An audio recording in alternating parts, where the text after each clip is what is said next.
সকলোকে নমস্কাৰ জনাই আজি মোৰ ব্লগৰ আন এটা ভিডিঅ'লৈ আপোনালোকক স্বাগতম জনাইছোঁ। আশা কৰোঁ সকলো ভালে আছে। ঘৰত ভাত কেৰেলা লাগিছে আৰু এয়া দেখিছে আপোনালোকে ভাত কেৰেলা। ঘৰত বস্তু লাগিলে কিবা এটা ভাল লাগে। আৰু আজি দুপৰীয়া আমাৰ খানা বনিব। এইফালে কোমোৰা জালি, কঁঠালগুটি আৰু মাছ আছে। আৰু মায়ে এফালে যা যোগাৰ কৰাত লাগিছে। এয়া মাছ লগতে সেয়া পেটটো অকণমান ওলাইছিলে আৰু এফালে মাছ ফ্ৰাই হৈ আছে।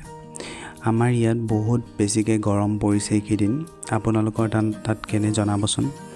এয়া চাওক, মায়ে মানে গৰমতে বনাইছে আৰু উপায় নাই, কি কৰিব, ইমানেই গৰম পৰিছে সেইবুলিতো নোখোৱাকৈ থাকিব নোৱাৰোঁ।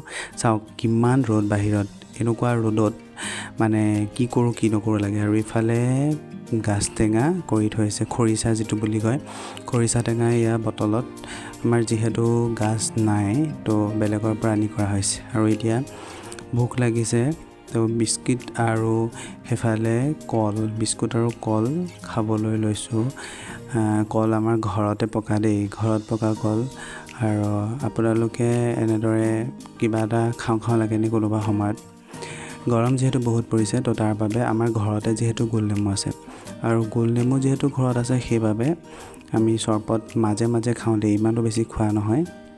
গৰম বহুত বেছি পৰাৰ কাৰণে মায়ে সিফালে গোল নেমুৰ চৰবত বনাইছে আৰু চেনিটো মোক আকৌ অলপ বেছিকৈ লাগে মানে চৰবত খালে। আৰু এইফালে চৰবত বাকিছে। বহুত বেছি গৰম পৰিছে। আপোনালোকেও এনেকুৱা গৰমত চৰবতটো মানে খাব, নেমু চৰবত খুব খাব লাগে এনেকুৱা মানে গৰমত। আৰু মই এতিয়া চৰবত খাইছোঁ।